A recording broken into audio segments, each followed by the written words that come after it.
If you look at most lists of the best Godzilla movies, this one is probably going to be near the top.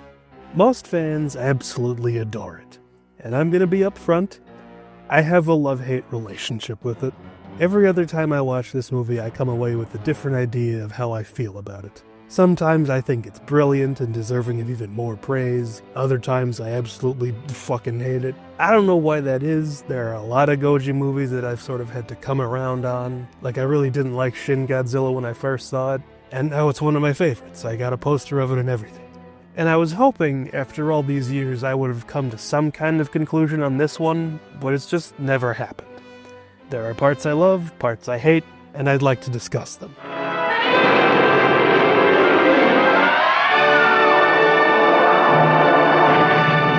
Welcome back to me ranting about the Heisei Godzilla movies for longer than anyone asked for. Still working on the name. Anyway, we've already covered the first in the series, The Return of Godzilla, so now it's time for part 2. One of the most discussed entries in the entire franchise. Godzilla vs. BIOLLANTE.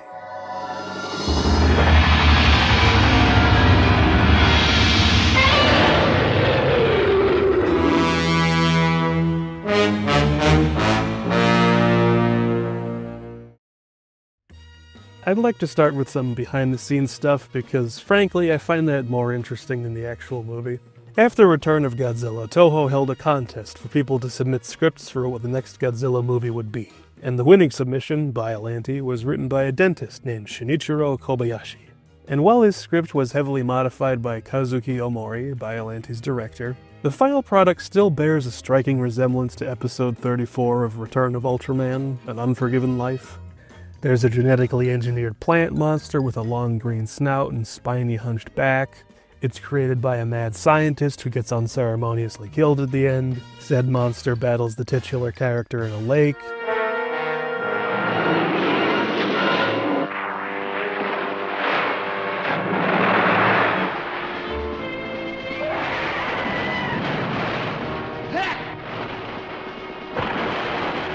There's plenty of differences, but they still have a suspicious amount in common.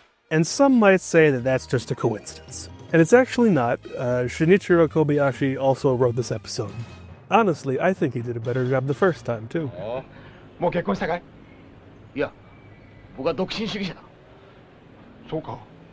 Ultraman episode is faster paced and doesn't waste any time on extraneous bullshit. They only had 25 minutes to work with, and almost 2 of those minutes are just the intro. It's not quite as thematically rich or thought-provoking, but I think it makes for a better overall experience. Also, just a reminder that you should watch Return of Ultraman. It's good stuff. But as I said, a lot of Kobayashi's script was rewritten by director Kazuki Omori, a self-professed fan of the James Bond series, which is also evident just from watching BIOLLANTE. And as big a fan as I am of Bond, I think Omori's revisions to the script are my biggest issues with it. To put it simply, too much shit happens. This movie is incredibly overstuffed, and I'm always shocked that it's only an hour 45.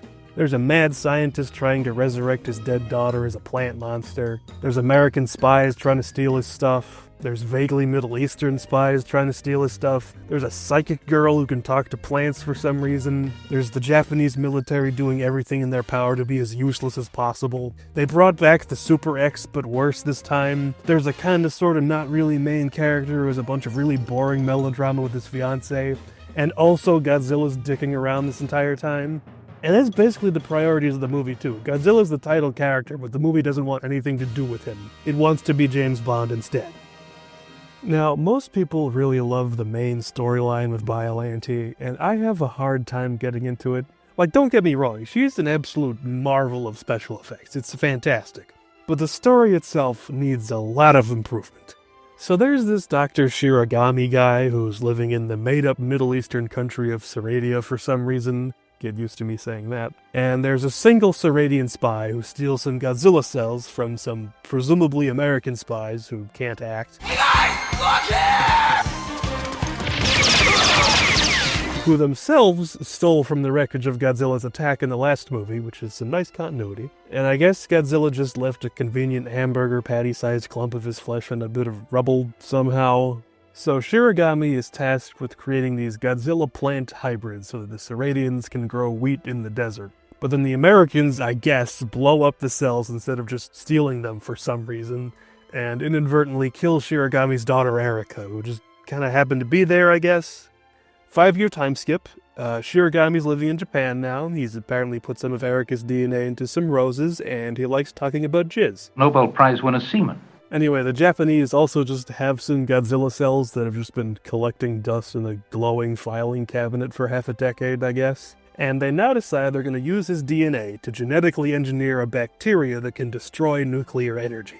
And Shiragami very rudely tells him to kick rocks until an earthquake knocks over his Erika flowers, and he decides he's going to use the Godzilla cells to make his daughter into an immortal plant monster. As you do. I must do something, or else Erika will die. So he immediately changes his tune and says he'll help them make the bacteria as long as he can have the cells to himself for a week. And for some fucking reason, they just allow this, even though he has been nothing but a condescending dickhead this entire time. Listen, Kirishima. I have a feeling that you don't understand science very well. So he goes home and just injects some goji juice directly into a rose petal, and the second he leaves the room, I guess, it just sprouts tentacles and starts killing people. The reveal of its giant rose form is pretty sick, though, I won't lie.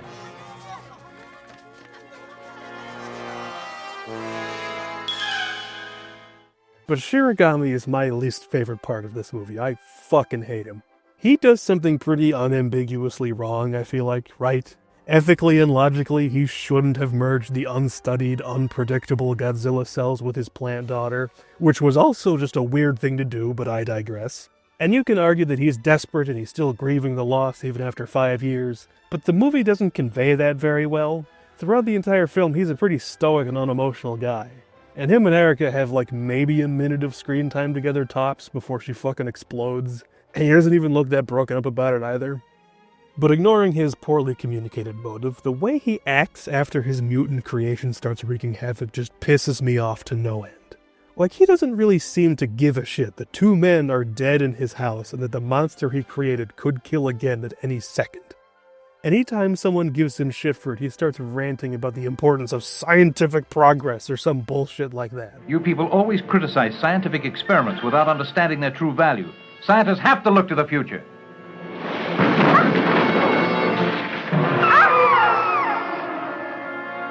Like, if those reporters didn't walk 5 feet down the dock, they might very well be dead. Shiragami too, but he just doesn't seem to care. And there's also the issue of what BIOLLANTE is. She's a mix of Rose, Human, and Godzilla, but which one is in the driver's seat? An angle I wish they played with more is the body horror of that, a human being transformed into something monstrous. They never make it exactly clear what BIOLLANTE truly is. The characters do a lot of speculating, but we never get an answer. In her first form, she makes a lot of strange, unsettling, anguished cries.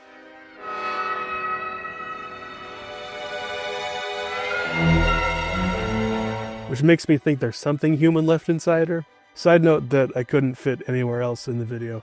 There's this other weird sound effect that's kind of all over this movie. I think it's mostly mixed into BIOLLANTE's roars, but not always.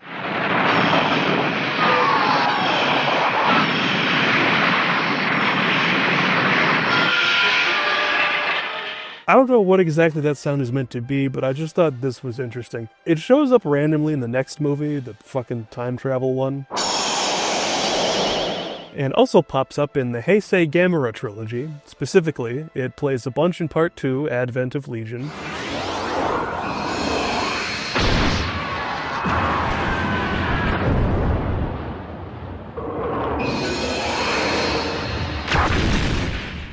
And a couple times in Part 3, Revenge of Iris. And this is just another reminder to watch the Heisei Gamera trilogy. They're genuinely all fucking fantastic. Honestly, they're better than most Godzilla movies.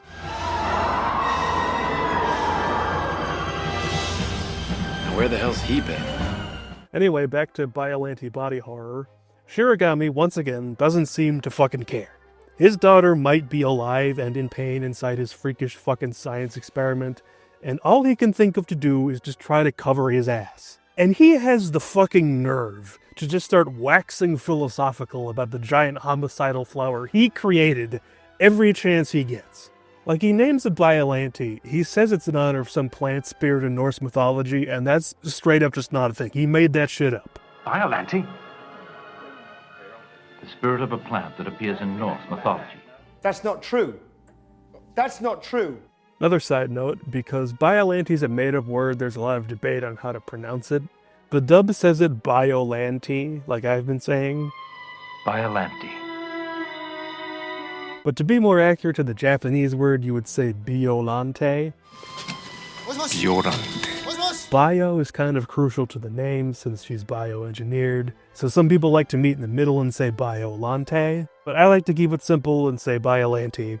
I just wanted to get ahead of anyone who's getting upset because I'm pronouncing it wrong. Odds are you're pronouncing Titanosaurus wrong, but I don't really give a fuck. Anyway, Godzilla shows up to kick BIOLLANTE's ass, because why not? And Shiragami just starts saying a whole bunch of shit, like how Godzilla and BIOLLANTE are both made of Godzilla cells, and that somehow makes them the exact same organism. Which, like, no, you're fucking blind?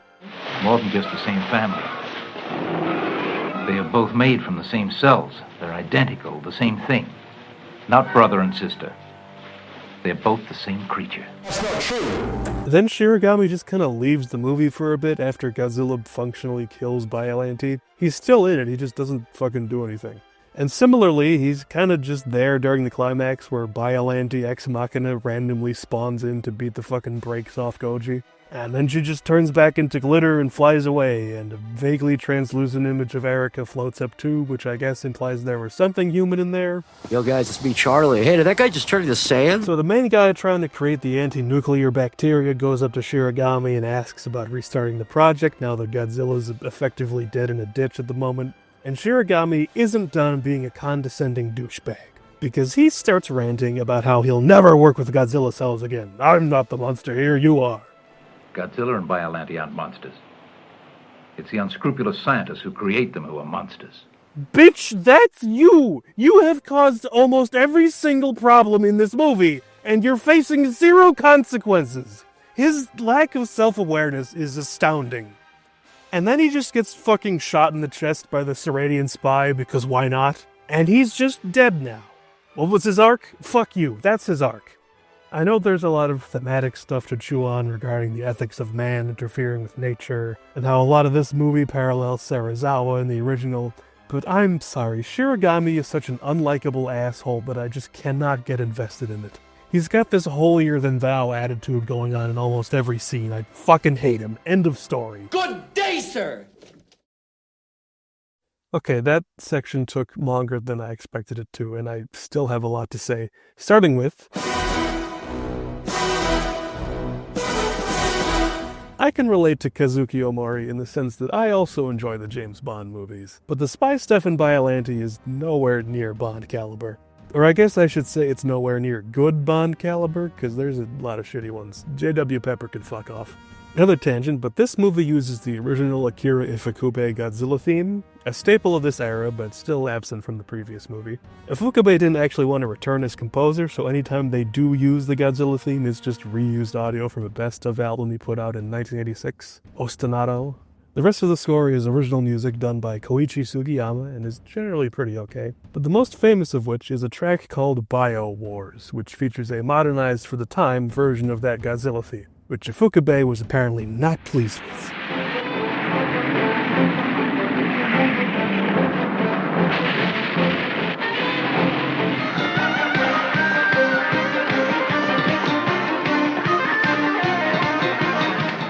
The only reason I bring this up is because the James Bond series was pulling the exact same shit around this time too. 1987, The Living Daylights. Pretty good movie, I like Timothy Dalton as Bond. But that movie also features sort of an 80s remixed Bond theme throughout it.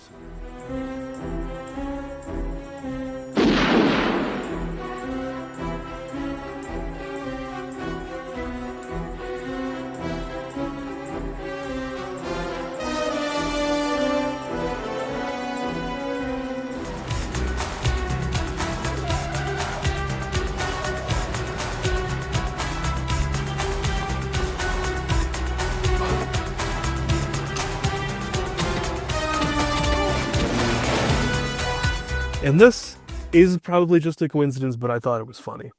Another thing I find funny is how BioWars is used. Like, there's never really an appropriate time for it, but they pick the most inappropriate moments possible. People running to evacuate their homes, goofy Godzilla theme. Godzilla is expected to arrive in Osaka from Osaka Bay. All civilians are required to evacuate the area in accordance with instructions that will be broadcast on TV and local radio. Armed men slaughtering Japanese soldiers in the name of bioterrorism, goofy Godzilla theme. It's so strange.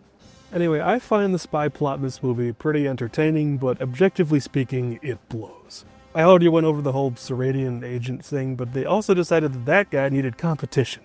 So they introduced an American faction also trying to get Godzilla cells called Bio Major. And all these guys really do is give weird line deliveries and then die. This isn't a beauty contest. You're right. Okay. But they sure take up a lot of screen time. So they want the anti-nuclear bacteria that I guess is completed. They don't go into a whole lot of detail. And they decide that being secret agents is boring. Terrorism is way more fun. So they fax a ransom letter to the Japanese government saying that if they don't hand over the bacteria, they're going to blow up the volcano, keeping Godzilla from going on another rampage. So the government sends the kinda sorta not really main character Kirishima and this lieutenant guy, Goro Gando, to do the deed. I don't know why they send Kirishima to do it. He's one of the guys that created the bacteria, but he's also, more importantly, a private citizen that the government is now putting in harm's way. And Goro is simply based. I have no complaints when it comes to Goro. Anyway, the least professional-looking secret agent I've ever seen shows up for the exchange, and the fucking Shiragami agent just shows back up and starts shooting wildly and running like a goofball.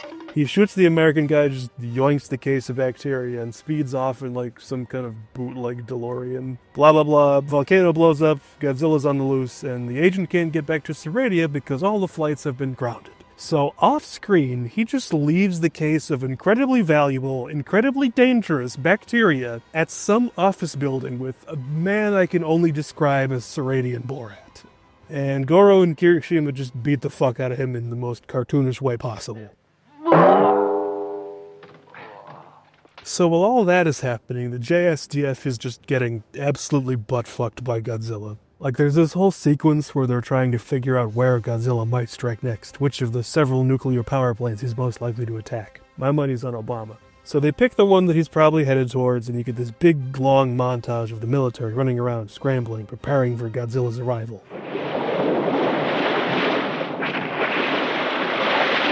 And literally the next scene is Godzilla surfacing at one of the other ones. It's straight padding.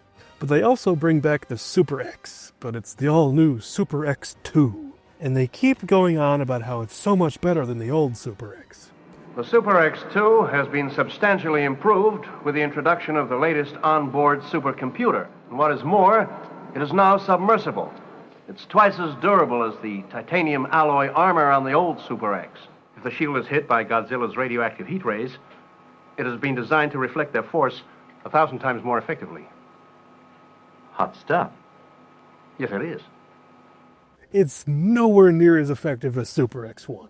Like, it's remotely piloted now, which is a plus, I guess. And it also has the fire mirror, a big open mouth shield thing made of synthetic diamonds that reflects Godzilla's atomic breath back at him, which is cool for a few minutes, and then it just immediately starts melting. So they retreat to do some repairs on it, and they don't have the chance to fix the fire mirror.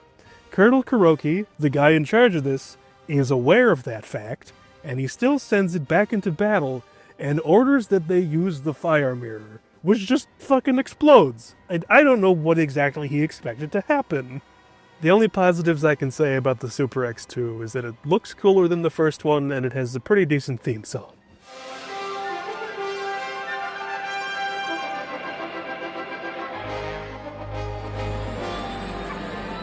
But even then, Super X1 had a better one. So anyway, the military has the anti-nuclear bacteria, and they decide to just fire it out of bazookas directly into Godzilla's skin and open mouth. Goro gets one last good line in. All this intravenous stuff's no good for you. Stick to smoking. And then he just fucking dies. But then they realize that since Godzilla's cold-blooded, that means the bacteria isn't spreading, and thus isn't affecting him at all. At which point they decide the best course of action is to try and raise Godzilla's body temperature.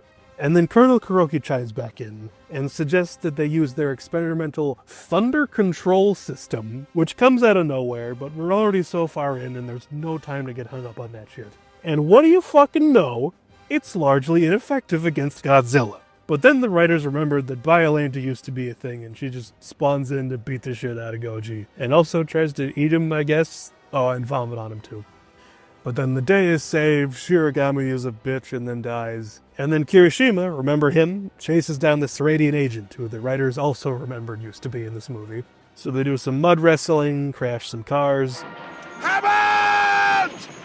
You moron! Hammond! What the hell are you doing? I was stuck!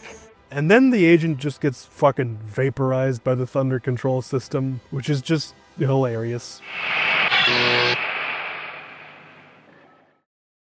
I've been rambling about this movie for fucking ages at this point, but believe it or not, I'm still not done.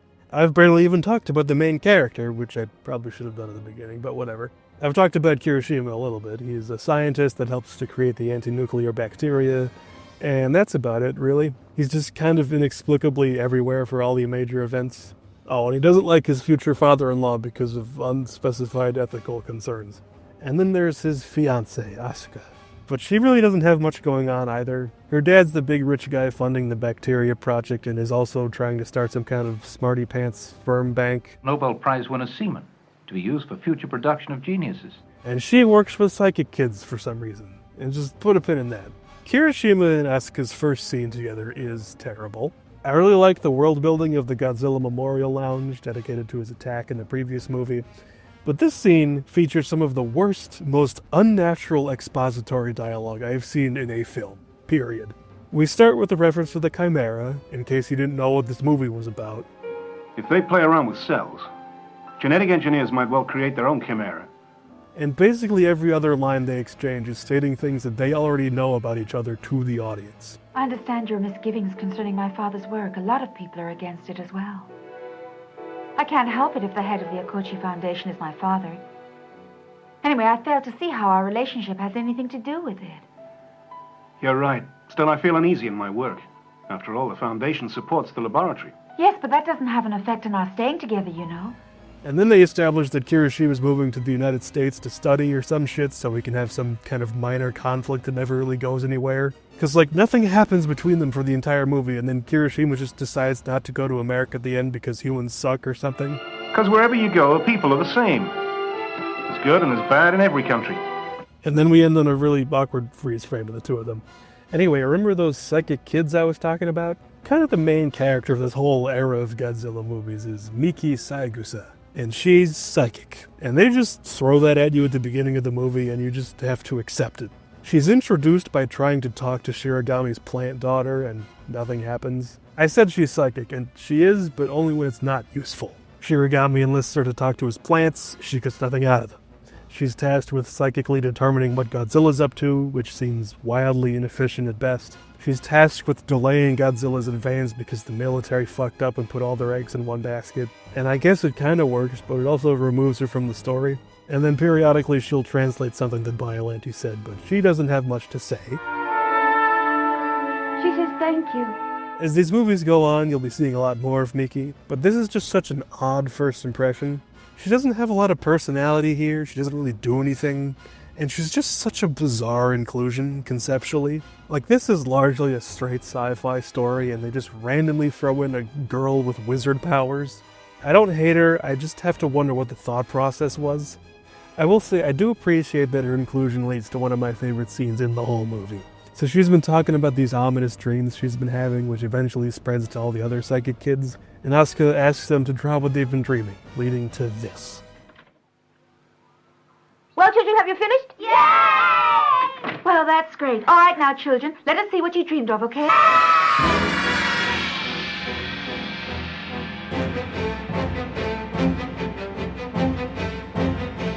Speaking of which, I haven't really talked about Godzilla that much in this Godzilla video.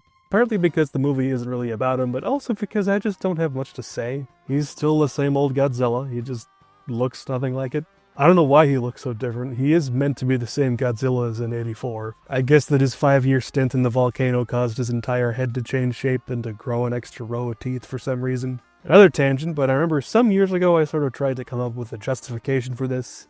That being that 84 Goji and Bio Goji are not the same character, but actually mother and child. Kinda like the Rodan that appears in Ghidorah the Three-Headed Monster, potentially being the child of the Rodans in Rodan. I think it's officially stated that they are meant to be the same Godzilla, and I'll admit there isn't much evidence for the theory beyond them kind of looking different, which I think makes it more of a headcanon than an actual theory, but I think gender dimorphism is fun, and I wanted to mention it. Anyway, I do think it's a fine redesign. I do appreciate that the Cybot actually looks like the suit this time, but I also think they really perfected a little further down the road. But Godzilla isn't given a whole lot of characterization here. He's just kind of wandering around and wrecking shit, which granted is basically what he was doing last time, but you can tell the effects budget wasn't quite as high this time around. It's just not quite as visually stunning. I love that they introduce his atomic pulse ability in this movie, but there's really only one actual scene of city destruction, and the model work just isn't nearly as impressive as '84. And everything else is just in the countryside somewhere, which is an issue that plagued a lot of the later Showa movies and isn't going anywhere anytime soon, I'm afraid. I still find it entertaining, but Godzilla really doesn't stand out in this Godzilla movie. Really, it's hard for anything to stand out here. BIOLLANTE herself is basically the only thing that does, and she's only in it for like 5 minutes and is almost completely irrelevant to most of the plot. There's so much shit happening at all times, it's way too overstuffed. Like, I think the production itself is pretty great, it's a little cheap in some areas. The problem is that the script is just far too ambitious. The fights aren't really well choreographed either because it's hard to make BIOLLANTE really do anything, and the characters don't make up for that. They fall really flat for the most part. And the story, as interesting as it may be, is just a mess. I know a lot of people really love this one, and I really want to, but I just can't. It's an entertaining time, and there are some parts that I really enjoy, but none of it really comes together. To put it simply, it's just so much less than the sum of its parts. I'm not mad, I'm just disappointed. Watch the Return of Ultraman episode instead. Anyway, join me next time when I do something, I guess. This video got done way quicker than I was expecting, so I don't even know what the next one will be. Will it be the next Heisei Godzilla movie, the fucking time travel one? Or will it be something else, like... I don't know, I couldn't think of something funny. Fuck it, I'll do a video about Lego Ninjago, whatever. I don't fucking know. Ow! No pizza for you! Regardless of what I do, Toho will probably still find a way to copyright strike it.